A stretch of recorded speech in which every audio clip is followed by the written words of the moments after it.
My name is Mabel Negrete, and I'm the executive director and also co-founder of Indigenous Peoples Day Philly.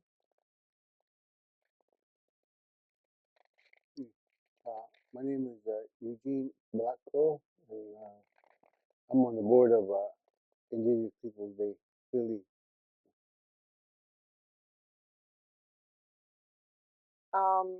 Well, I'm originally born in Chile, um, in the city of Valparaíso, which is a part of Picunche territory.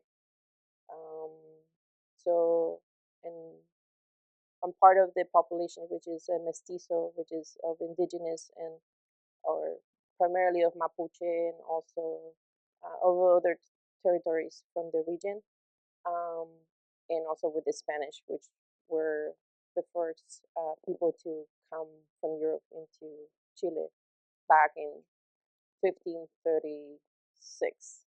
So we're considered like first contact people. Um, Today, my country is primarily of indigenous descent or of indigenous, and with a much smaller population of European foreigners.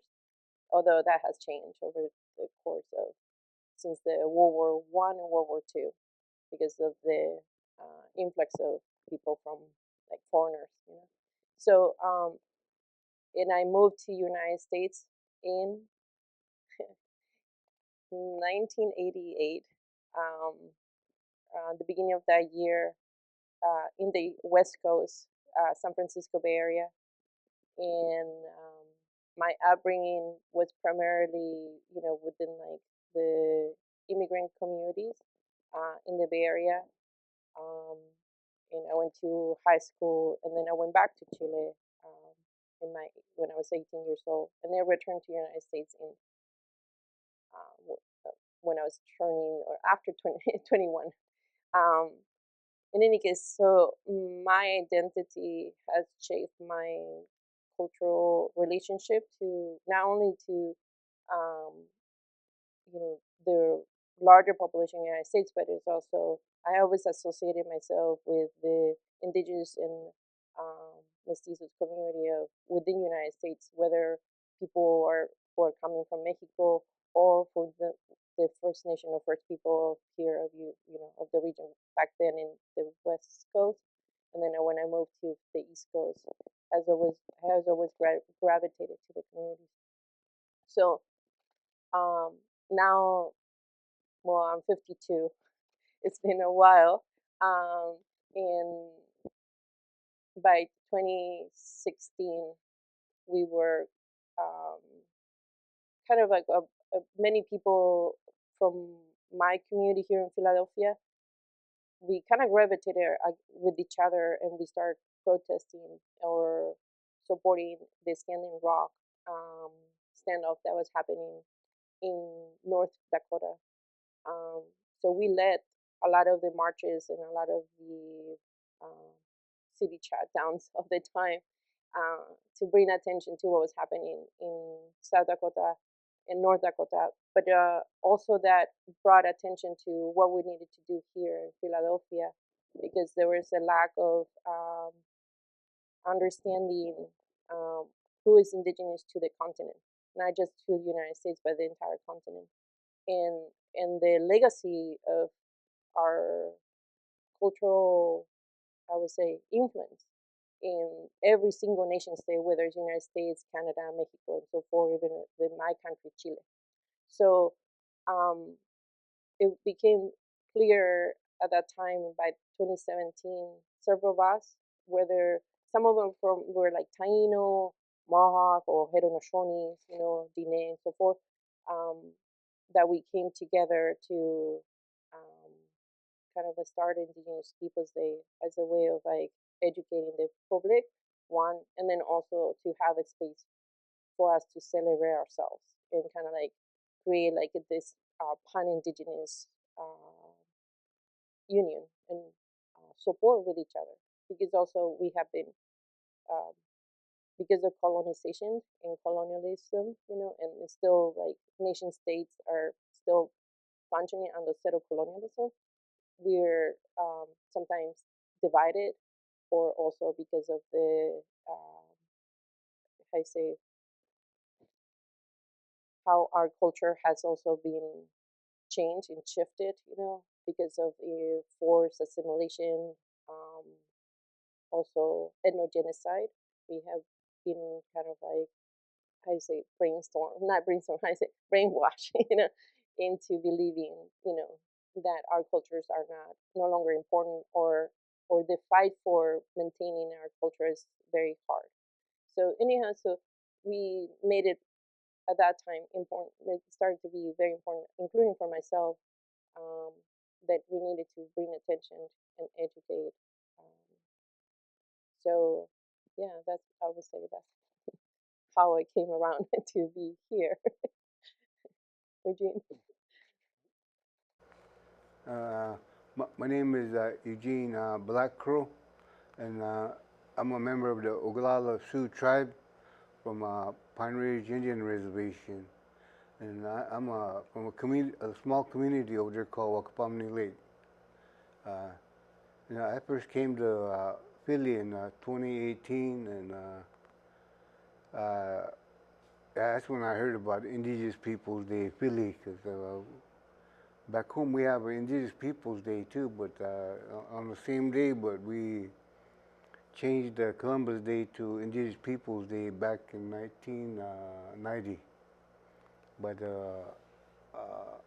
Ironclad administration, him and Governor George McGovern, we changed it. They changed it in 1990 to Indigenous Peoples Day, and they called it the Year of Reconciliation because of all the bad things they did to my people, starting with the first battle we had with invaders was with Mormons back in 1836, I think it was, all the way till 1990 when they massacred our family back in Wounded Knee. And I've always participated in Ocheti Shakun, which is 7 council fires on the Pine Ridge Indian Reservation and all the 7 reservations on that represent the Lakota Nation. There's 7 of us tribes, so they called it Ocheti Shakun, 7 council fires. And I've been active with that group for a while, and then when I moved over here, I met I met with Mobile, and I knew she was running that Indigenous Peoples Day Philly, so I decided to participate in that because it's same thing as like what we're trying to do back home and get land back, and here in Philly, it's not about us Lakota, it's about the Lenape, the 5 different brands of the Delaware Lenape that were deported out of here because of the land. How do you say that? The land. They wanted the natives out of eastern coast here because of all the rich farmland. So the colonizers can have the farmland, and they moved all the natives out of here. And IPD's been working with the 5 different bands to come over here and represent their tribes through culture, through arts, through their participation, their dance, and the songs. So every October we look forward to doing that because we welcome them back to their homeland here, and over at Saxomoxon Park, where Penn Treaty Park is located. I guess that's where Chief Tenement had his village, his longhouses there, and that's where they made that first treaty with William Penn and Tenement. I learned all about that while I was over here. So it's like almost every Indian tribe in the United States. They all want some land back. especially if it has to do with religious or ceremonial purposes, because that was their land, that's where they did their ceremonies and their prayers. So that's really important for the people to, when the Lenape come back over, they probably have sacred places here that they might have forgot about already, because it's been a long time since they've been uh, moved out of here. So that's what we were trying to do at IPD Philly, to have them come back and get used to their territory here, and they let the Easterners know that they're still around. When I'm here and walk the streets here, people know I'm native, and they don't know that I'm not indigenous to this part of the land. My homeland is in South Dakota and Wyoming and North Dakota, Montana and Nebraska. Those are the 5 states that my tribe roamed around in.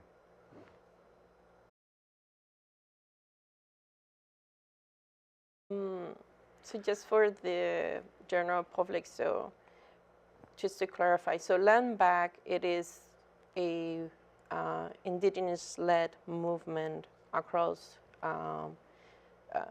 United States, but also it's happening across the Americas. In context of of within the United States specifically, it really comes back from long time, from the American Indian movement, where we're at the time, in the 60s and 70s, we're already fighting to reclaim the land. And Eugene can actually speak a little bit more about what happened from the Lakota perspective. But it is with the American Indian movement, and in my understanding, for example, when they took the island in the Bay Area, Alcatraz Island, there was an occupation. There's like an occupation there. There's also an occupation of the Wounded Knee, which is in South Dakota. So this idea of native tribes within the United States, or including in Canada, of reclaiming their territory and also reclaiming their culture, their language. It's a long history that is coming from that period, because during the 60s, and maybe Eugene can explain more, because there's like specific laws that happened that allow now Native Americans to speak the language, to learn their traditional practices and their religious or ceremonial practices in the open. So maybe you can explain that a little bit, because that's really important in relationship to like where this land back movement come from. So in the present time, as Indigenous Peoples Day, we, for once we're claiming the Chacamaxin Park as a site of remembrance, but also as a site that needs to be, how you say, work towards some form of not only reparations, but it also for the city to acknowledge the city's residents, to acknowledge that this territory belongs to the Lenape. And so it's important for people to know what happened to the Lenape, or the Delaware as they're also known, because they were forcibly removed from the territory. And in this effort, I considered it also sort of like the initial of conversation of land back, because ultimately it will be important for the city officials, the city to acknowledge the harm that they cause in their removal, but also the state of Pennsylvania. How it was formed was by actually literally removing the Lenape out of their territory. So, so it's not only symbolic, but it's also a political call. And we'll pass it on to Jean to explain more about like what does it look like from the from the American Indian movement, and what happens, what was happening on the different laws, or how it affects the Native American specifically, regarding this like important movement, Well, when the American movement, Indian movement first came to South Dakota, it was because the federal government and our tribal officials back then was Dick Wilson. He was the president of the tribe, our Oglala Sioux tribe, and he was in cahoots with the federal government to try to sell the Black Hills to the government. So every Indian on the reservation could have a brand new car and, be more like the white people. But with the old people back home, they knew the land was more important than a new car, because a new car would probably last a month, 2 months, maybe not even a year, because the tribal roads are really bad back home. There's a lot of potholes, and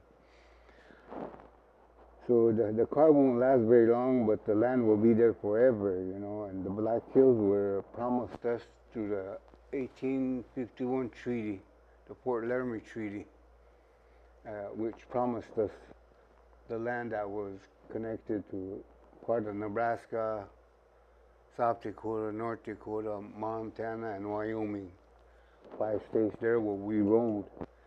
They said that was going to be law of the land that was going to be set aside to the Lakota people, and no other white men will be able to go in there. But in 1876, when General George Custer found gold on Black Hills, the miners came in, and the government officials couldn't keep the miners out, so they just opened it up to the miners, and the Indians didn't like that, So the government tried to put the Indians on reservations and take that whole treaty land away and put us on the reservations, and the Lakota didn't like that, and they were fighting back, and that's what Little Bighorn happened, and the Battle of Little Bighorn, where they wiped out Custer.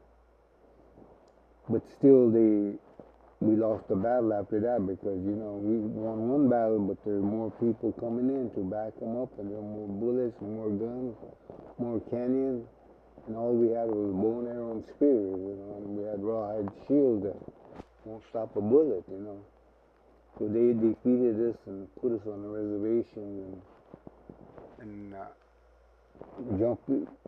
I'll jump ahead a few years, because after that we was on the reservations, and when American Indian movement came on the reservation, that they wanted to fight the government for a land back issue, and the only treaty they could find that really fight for was the 1868 treaty that the government made with the Oglala Sioux tribe of the Black Hills, which they took illegally. So they took that to court, and the United Nations, the Supreme Court upheld that treaty that said that was the law of the land, that land still belongs to us, even though all the white people that are living down around our land now that were designated to the Indians, so how are you going to move all those white people out of there if they give that land back to us, So the elders got together and said, well, maybe we can just let them stay and charge them rent, They took all the gold away from the hills. They took all the trees away, and they didn't give us no money for that. They took all the grass out, they made bale hays and sold them to Texas, and we didn't see no money out of that, All that grazing land that the national park was supposed to collect money to give to the reservation schools, they never did that either. So the government was funding the schools and all that. So that's that treaty that AIM took to the United Nations, and the United Nations, they recognized that treaty too. So anyway, that's what we wanted to help the Lenape with, to help them get some land, at least some land back in the state of Pennsylvania here, where this is their ancestral land. So I don't think we can really do very much, because there's no federal land close to around here where they can come back to. Every piece of land here owned by the Quakers or the Amish or the corporate, and it's really hard to find a place for them to come back to. But we're letting the public know that this is their ancestral land every year on Indigenous Peoples Day, to help let the public know that this was their land and that they're coming back here and doing their song and dance and stuff like that. And we have that Indigenous Peoples Day at Saxon-Moxon Penn Treaty Park, but there's not even a statue there of Chief Tanneman, and that was his campground. The only statue there is of William Penn, and the only statue of Chief Tanneman is downtown by Front and Market Street. And it's just a little place smaller than this, where if the Lenape will come back and honor him, and it's a busy street there. You can't have more than 10 people there to honor him. Because the whole tribe will get together to honor somebody, and that little place won't do it. So we need a statue there at Penn Treaty Park. Regarding the work that we're working on, right now we are well, as we mentioned, so we celebrate Indigenous Peoples Day at Chacamaxon every year. This will be the 9th year that we'll be celebrating our, this Pan-Indigenous Festival. And in addition to that, we also have educational programs. We have media justice work, and also an advocacy side of it. So in addition to the annual festival, we're also working towards having a robust advocacy to mandate tribal history and Indigenous studies in public schools, and then eventually also have permanently, the commemoration of Indigenous peoples at the city and state level. In order to work towards that, we need to bring community and bring a coalition together. So in part, Indigenous Peoples Day itself has been very impactful in the 9 years that we've been working on, because we have brought people from different organizations in the city to collaborate with us, to partner in the celebration of the event, but also to bring attention to the need, to bring awareness of our different cultures, our different communities, both at the school level, but also at the government level. So overall, it seems like the annual event is, even though it happens once a year, is the work that we do throughout the year and leading up to the Indigenous Peoples Day, and people joining this movement that has been very impactful. And I think Eugene can give you a brief of what that impact Indigenous Peoples Day has been, how impactful has been for not us, but also for other members who come and participate in our event. Yeah, well, we have Latino people coming too in the islands, in Puerto Rico, and they're natives too, and South America, Central America, and we try to have them come and participate by doing a song or dance or storytelling, or just some of their languages, like since this is Lenape, Delaware land, we have a Lenape speaking person to do the opening prayers and the opening speech to welcome all the other four different bands of, or 5 different bands of the Lenape that come over to sell their wares, like they're the vendors, and they bring their own tribal flag.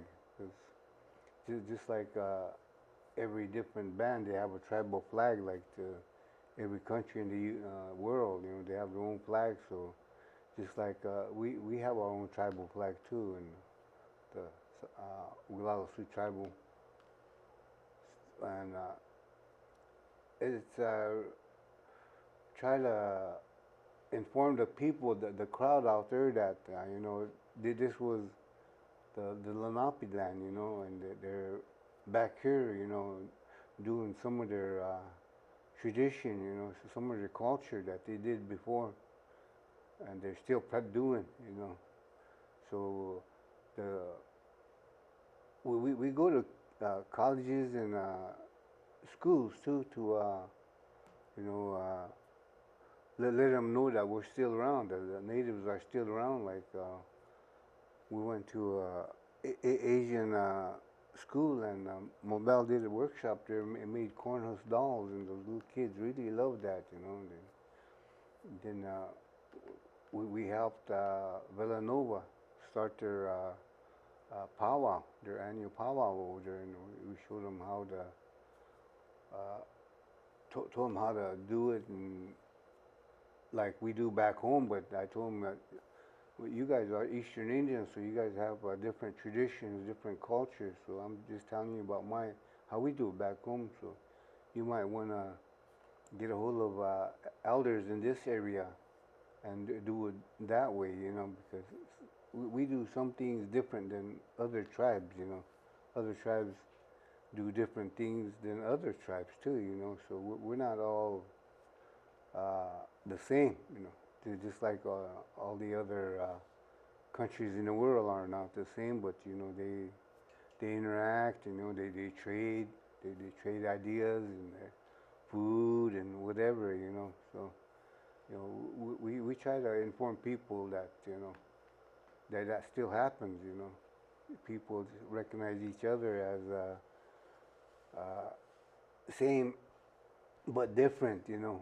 We're the same people from this continent, but we do things differently in our culture and in our traditions, you know.